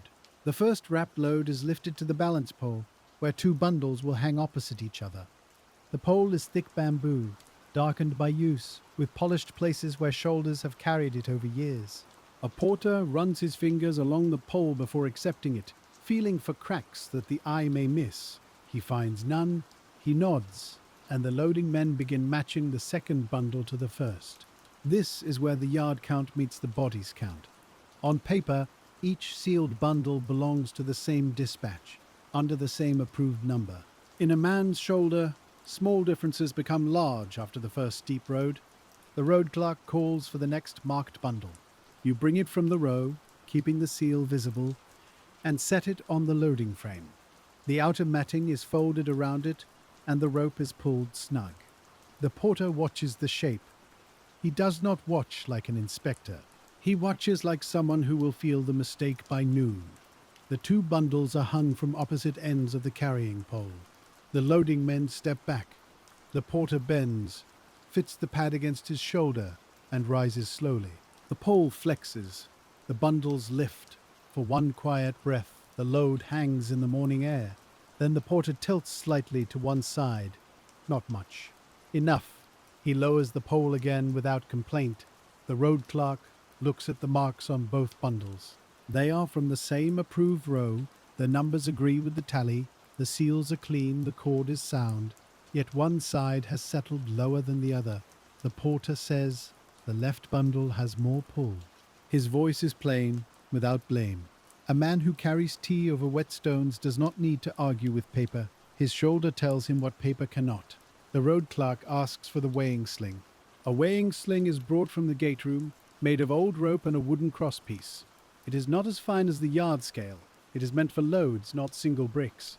Still, it can tell when a pair refuses to balance. The first bundle is lifted into the sling. Two men pull the rope over the beam. The road clerk reads the hanging measure. Then the second bundle is lifted the same way. The difference is not large. It is enough to matter. The yard clerk checks the tally slip again, his finger moving along the damp-edged paper. Both bundles were approved. Both came from bricks within measure, but one includes more of the reserve stock, drier and slightly lighter after storage.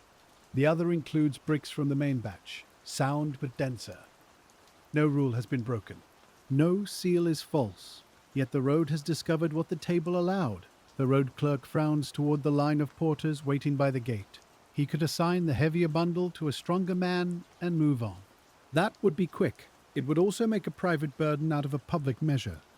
The foreman looks at you because your hands helped match the bundles before sealing. He does not accuse you.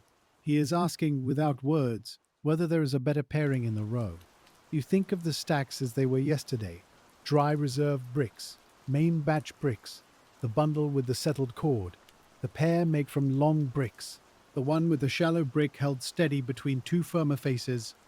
Your memory is not perfect, but it has shape. It remembers the feel of the bundles as you carried them. You ask the road clerk to let the bundles be paired by load, not only by order. The yard clerk repeats this more formally. The sealed count will not change. The bundle numbers will remain in the dispatch. Only the pairing on poles and animals will be adjusted. The road clerk considers this. He is responsible for receiving the tea as counted, but also for moving it without needless loss. A badly balanced load can rub through matting. It can make a porter stumble. It can make a mule's pack frame twist until rope, hide, and temper all begin to fail. At last he nods. Not gladly. Careful changes create careful writing. He tells the yard clerk to note that pairings were altered at the gate for balance, without opening seals. The clerk writes it down. The road clerk writes it too. Two records now carry the same small decision. You begin selecting a new companion for the heavy bundle. Not by guessing, by lifting. By setting one bundle into the sling, then another. The loading men help, patient but watchful. Each lift costs effort, and morning is already sliding forward. The porters shift their weight in the lane. The mules stamp and toss their heads against the damp air. A bell on one harness gives a single soft note, then falls quiet. The third bundle tested sits better against the heavy one. Its measure is close enough that the pole hangs almost level. The porter lifts the pair and walks 3 steps inside the yard. 1 step, another, another. He stops and turns back. This pair will carry. His shoulder has approved what the scale suggested. The original lighter bundle is matched with another that had seemed moderate in the hand. Together they balance well. A mule load is adjusted the same way. 2 sealed bundles are meant to sit on either side of a wooden pack frame, their weight divided over the animal's back. If one side pulls low, the frame twists. If the frame twists, the rope tightens unevenly. If the rope tightens unevenly, the wrapper corners suffer. So the mule handler stands beside the animal and watches while the load is hung. The mule flicks one ear. Its coat is rough from rain, darker along the spine. The handler runs a hand under the belly rope and checks for pinching. Then he steps back and lets the animal shift. A good load settles after the first movement. A poor load announces itself at once. This one settles. The handler nods. Another small worry leaves the yard, though not entirely. It will return on the first slope if the ropes stretch. It will return at the first rest stop if the outer matting has taken rain. Work done in a yard is never finished in the yard. It keeps becoming itself under use. The road clerk calls the next numbers. The yard clerk answers. The bundles pass from raised planks to loading frame, from loading frame to rope, from rope to pole or pack saddle. Each movement is counted. Each count is heard by more than one man. A porter repeats his load number under his breath, tying it to memory. A mule handler marks his assigned pair with a strip of old cloth on the outer rope, not on the seal, not on the official wrapper, only on the road rope, where such signs belong.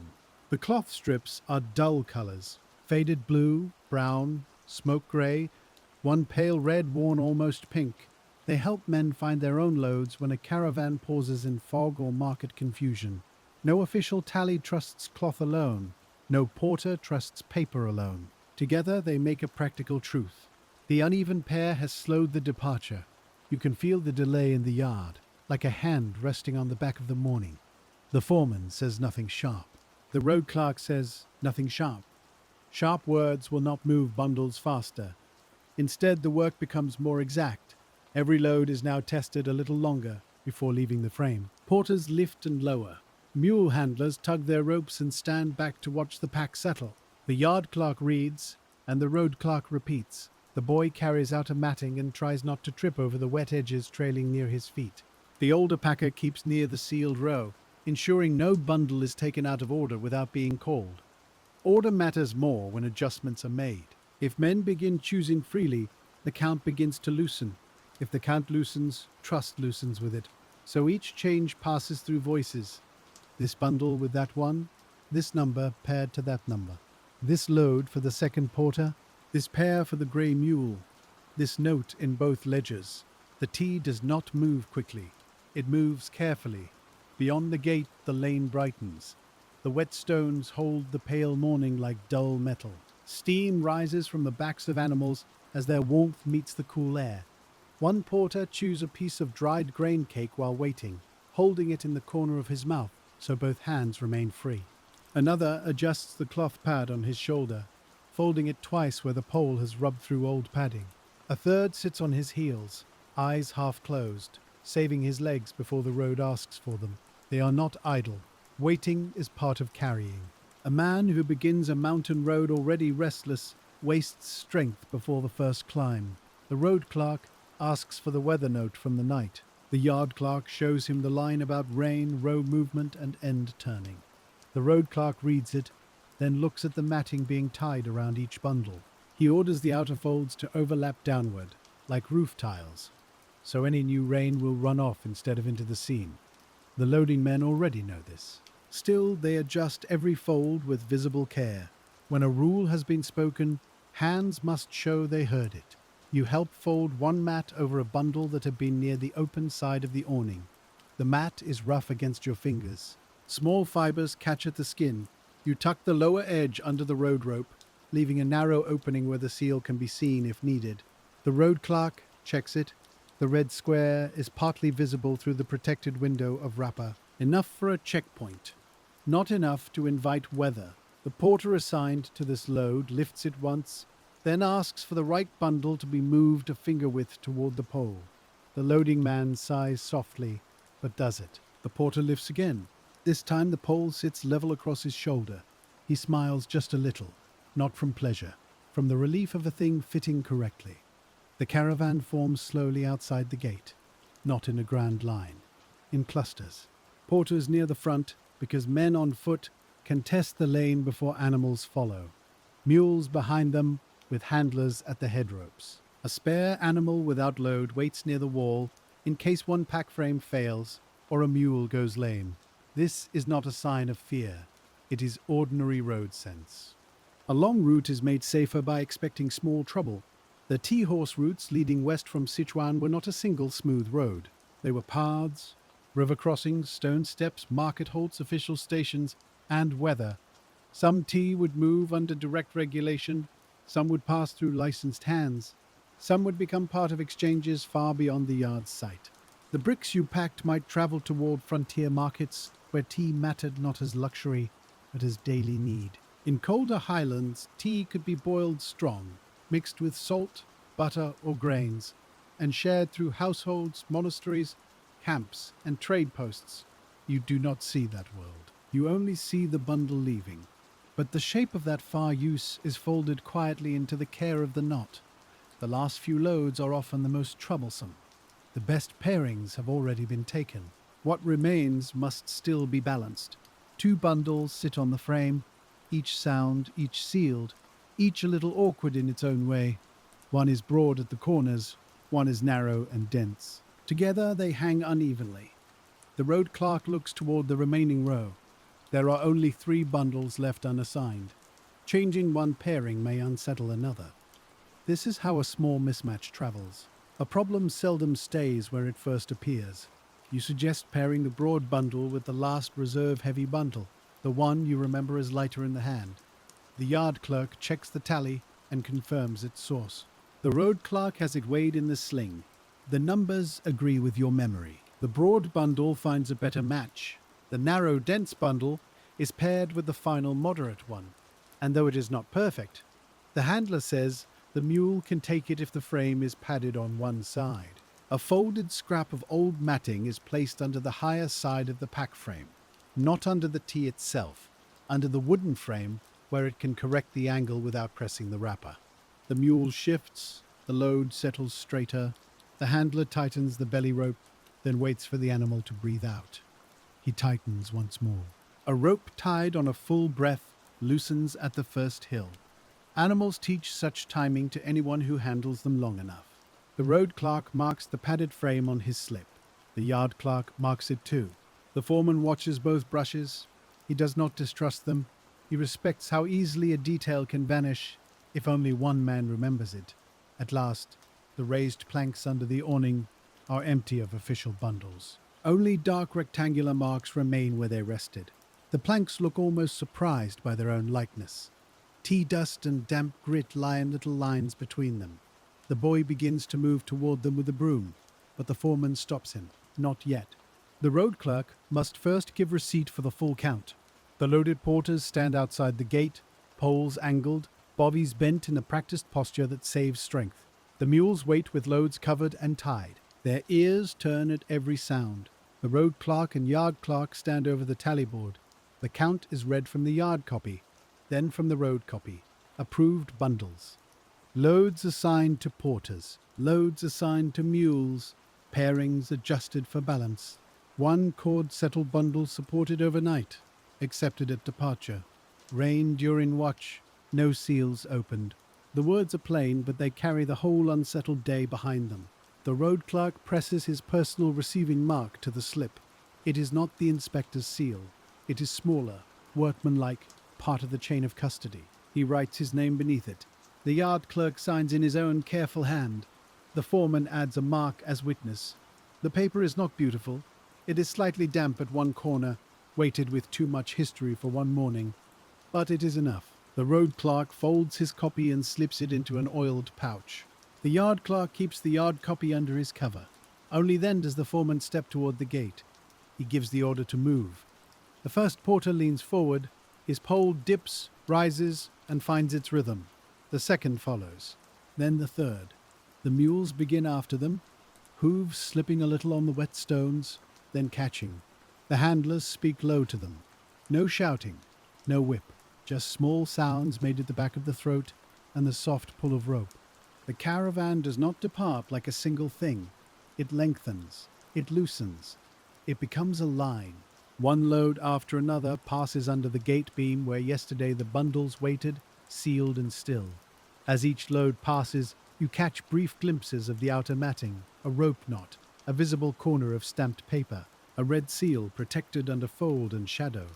Then the load turns into the lane and is partly hidden by shoulders, animal backs, damp hats and morning mist. You stand beside the gate, hands at your sides. There is nothing more you are allowed to do for those bundles. You cannot follow them to the first checkpoint. You cannot turn them again if rain shifts west. You cannot explain to a mountain clerk why one cord settled in the night or why one bundle needed a better partner at the gate. The records will speak, the knots will speak, the balance will speak through whether men and animals keep moving easily. Your work has left your reach, but not your influence. That is a strange feeling. A packer's hands stop at the gate, while their choices keep walking. The last mule pauses under the beam. It is the one with the padded frame. The handler adjusts the lead rope and looks back toward the road clerk. The road clerk checks the cloth mark on the outer rope, then nods. The mule steps forward. For a moment, the load rocks. The handler lays a steady hand against the pack frame. The rocking stops. Then it follows the others into the lane. The sound of the caravan remains after the bodies are out of sight. Pole ends tapping stone. Hooves on wet ground. Rope creaking. A bell giving one small note at uneven intervals. Men coughing in the cool air. Then these sounds soften. They pass behind the bend beyond the tea-yard wall. The gate stands open a little longer, as if the yard is still listening. The foreman waits until the road clerk's back disappears. Then he tells the boy to lower the beam. The gate closes with a wooden sound that seems larger in the emptiness. The yard has lost weight. It has not lost work. For a while no one speaks. The place where the bundles rested is now only planks, damp air, and scattered dust. The official row has become a memory and a line of ink in 2 pouches. The foreman rubs his hands together once, not for warmth, but to return them to the yard. He tells everyone to begin clearing. After departure, the first work is always humble. No seal paste, no official questions, no road clerk at the gate, Only benches to scrape, cords to coil, mats to shake, and dust to sweep into lines. You start with the loading frame. Its top rail is marked by rope pressure and wet mat fibers. You scrape away clinging bits of reed with a dull knife. The frame creaks when you lean on it. For an hour it held the weight of the frontier dispatch. Now it is just wood again. The outer matting scraps are gathered first. Small cuttings, frayed ends, broken reed, old ties. Some pieces are too short for road use but good for padding a chest. Some are wet and must be hung. Some are dirty enough to become kindling when dry. The boy sorts them into 3 piles, glancing at the older packer for approval. The older packer corrects one piece, moving it from waste to padding. A thing may look useless when wet. It may become useful again after a day in air. You sweep under the awning. Tea dust has mixed with mud near the plank ends. The broom draws it into small brown ridges. It smells stronger when moved, earthy and bitter, with a faint green note of yesterday's damp bricks. You push the line toward a shallow basket. This dust will not become official tea. Some of it may be used for low household boiling if clean enough. Some will be thrown into the compost pit. Some is too mixed with grit and fiber to keep. Even sweepings require judgment. Nothing in the yard is simply gone because it has fallen. You carry the basket of sweepings to the sorting corner, where a low tray waits beneath the wall. The older packer kneels there and spreads the dust with the edge of a broken bamboo strip. He looks for grit, straw, cord fiber, and the pale splinters that come from split sheath. Clean tea dust clings together in soft, dark patches, with a smell that still belongs to leaf. Dirty dust looks duller and gives back the smell of mud when it is stirred. He divides it without hurry, because even the smallest remainder carries a small account. The boy brings a shallow jar for the clean sweepings and a rough basket for what cannot be kept. You scrape the packing bench next, using the back of the knife instead of the sharp side. The wood has old cuts crossing newer ones, and tea powder has filled the lines. When the blade moves, the bench gives up yesterday in thin brown curls. Cord ends come from under one leg of the table, twisted and damp from the night air. You untangle them and lay them over a peg so the foreman can decide their use. Some lengths are too short for bundles, but long enough to tie wrapper scraps. Some have frayed places that would fail under road strain, and these go into the lesser coil. A careless yard would throw all of it together and then be surprised by a weak knot. This yard is tired, but it is not careless. The scale is taken down after the benches are cleared. You lift the hanging basket from its hook and brush tea grit from the woven seams. The beam is wiped with a dry cloth, especially where the sliding weight has polished the wood. A scale left dirty gives trouble slowly by changing the smoothness of its own movement. The clerk watches you clean it, then wraps the small iron weights in cloth, one by one. Each weight leaves a dark round mark where it rested on the board. Those marks will fade before the next dispatch, but not before evening. The official work has gone through the gate, yet its shape remains everywhere. It is in the empty plank rows, the damp mats, the tired cords, and the extra notes. It is in the red-threaded tray from yesterday's doubtful batch, still set apart near the shed. That tray cannot be ignored simply because the caravan has left. The foreman calls you and the older packer to the reed mats where the warm bricks have waited. The morning light has grown clear now, though the air is still wet from rain. The bricks are cooler than your hands, but coolness alone is not a pardon. You lift the first one and press the center with both thumbs. It gives less than before, and the edge has firmed enough to hold its line. The smell is still green, but not heavy. The older packer taps it near the corner, listens, and sets it in a new small row. This row means it may be re-dried, slowly, and judged again. The second brick is not so fortunate. Its center has tightened on the surface, but beneath that tightness is a soft, hidden spring. When you bring it near your nose, the smell is warm, closed, and faintly sour. The foreman takes it from you, breaks a tiny flake from the damaged edge, and smells that place too. He does not need to say much. This brick will not carry the yard mark. It may be broken later, dried apart, and sold for a lesser boiling if it stays wholesome. If it worsens, it will go no farther than the waste pit. The clerk records this with careful strokes, because refusal is also part of honest packing. A third brick has a cracked corner that was not visible yesterday. Perhaps the damp center pushed against its own shell as the air cooled. Perhaps it was pressed too hard on one side. You turn it in your hands, and the corner loosens into crumbs under your thumb. The crumbs fall onto the mat, small and dark, like soil from a field after rain. The older packer gathers them in his palm and looks at the foreman. The foreman says this one should be broken now before someone later mistakes it for whole tea. That is the final small escalation of the day, and it is quiet enough to fit in one breath. A brick that almost passed yesterday now shows why it was held back. You bring the wooden mallet from the press room. It is smooth at the handle and scarred on the head, with tea dust in every dent. The brick is placed on a low block away from the official benches. The foreman lifts the mallet once, not high, and strikes the damaged corner. The brick opens with a dull sound, not like stone, not like fired clay, like packed leaf giving up the secret it held in its middle. Inside, the tea is darker and wetter than the outside promised. There is no mold yet, no ruin, no sharp rot, only unfinished dampness, tucked away where the wrapper would have hidden it. Everyone looks for a moment because the opened brick answers yesterday's doubt. It says the delay was not fussiness. It says the reed mat saved the road from one more hidden burden. The clerk writes a longer note than usual. Batch held back. One brick opened. Interior damp. Mark refused. The brush moves slowly, and the words seem to settle the yard as much as the fact does. The foreman has the opened pieces spread on a separate tray for controlled drying. They will be checked again before any lesser use is allowed. The remaining doubtful bricks are divided with more confidence now. 4 are fit for slow re-drying, 2 are to be broken and inspected. Several are refused for official packing without argument.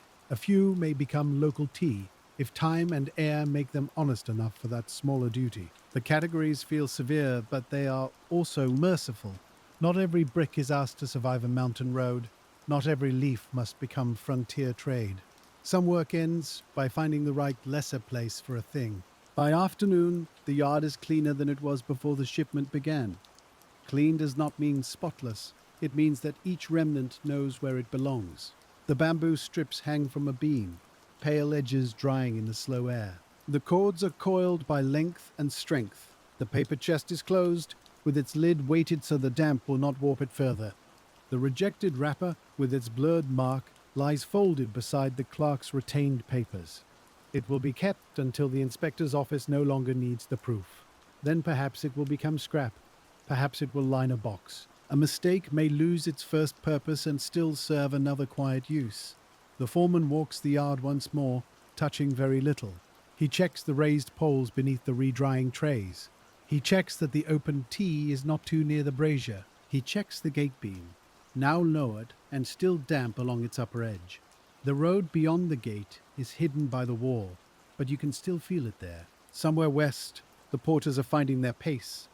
Somewhere ahead of them, wet stones are drying slowly under a pale sky. The road clerk's pouch holds the notes about rain, changed pairings, and accepted seals. Whether those notes will be needed, no one in the yard can know. A checkpoint may read them closely. A mountain rain may test the outer matting. A mule may stumble and make one rope bite hard into paper, or the bundles may pass station after station in ordinary silence. Most successful work disappears that way. It gives no sign. It causes no questions. It arrives, is counted, is opened, is boiled, and becomes part of someone else's day. You cannot ask the road for reassurance. You can only wash your hands and prepare the next bench. At the water basin, tea dust loosens from your wrists in brown threads. The water is cold, and the skin beneath the dust looks pale and creased. You rub under each nail with a sliver of bamboo, but the smell remains. It will be there at supper. It will be there when you sleep. It will be there tomorrow when new bricks come from the press room. The clerk closes his board and ties the slips together with plain cord. He places the tied record in a wooden box, then sets a stone on the lid. The stone is smooth from years of being used for exactly this purpose, holding papers down, holding corners flat, holding small truths in place until someone asks for them. The boy sweeps the last line of dust from the doorway. He is slower now, not from laziness, but from the heaviness after a long task. The older packer takes the broom from him for the final strokes. He sweeps toward the center, then lifts the dustpan carefully, so nothing scatters back. A day ends best when it does not have to be swept twice. Evening comes without ceremony. The rain clouds thin, and a pale strip of light rests along the top of the wall. The foreman banks the small brazier, covering the charcoal until only a dull warmth remains. No flame is needed now, only enough heat to keep the night from settling too deeply into the drying shed. You hang the weighing basket from its peg. The empty basket turns once on its cord, then becomes still. The scale beam rests above it, balanced with nothing to measure. The paper block for the yard mark is wrapped in cloth and placed away from dust. The sealed table is covered, though the inspector's seal is gone. Its absence leaves the table strangely ordinary. Just wood, just grain, just a place where hands leaned during a long afternoon. The redrying trays sit apart in the dim shed. The opened brick shows its damp heart to the air. It no longer pretends to be ready. That, too, is a kind of peace. Tomorrow, it will be turned. Tomorrow, it will be smelled again. Tomorrow, someone will decide whether patience has improved it or whether its road ends here. For now, it rests among the other unfinished things. You close one shutter, then another. The yard loses the outer light in narrow pieces. A lantern remains near the door, its flame small and yellow behind oiled paper. The mats from the rain hang in the dark, dripping only now and then. Each drop falls into the same shallow bowl placed beneath the beam. The sound is soft. A single note, then space, then another. The foreman steps through the yard last, as he always does. He looks at the gate, he looks at the shed, he looks at the covered records. He says tomorrow the reserve rack must be counted again. No one answers, because everyone knows. Tomorrow there will be more leaves, more pressing, more drying, more paper, and more cord. There will be another count to make right. Another batch will ask to be trusted. Another hand will pause over a brick that feels almost ready. You stand by the basin and dry your wrists on the same stained cloth. The cloth smells of tea, smoke, and rain. Beyond the wall, the road is unseen. The sealed bundles are already part of that unseen road, moving through damp air toward higher country. Their knots are tied, their marks are set, their balances were chosen, as well as tired hands could choose them. Whether that was enough belongs to distance now. Inside the yard, the tools are where they belong. The cords sleep on their pegs. The bamboo dries in the dark. The scale hangs empty. The rejected bricks breathe slowly on their raised poles. And you are here, with tea dust still in the lines of your hands, listening as the last drop falls from the mat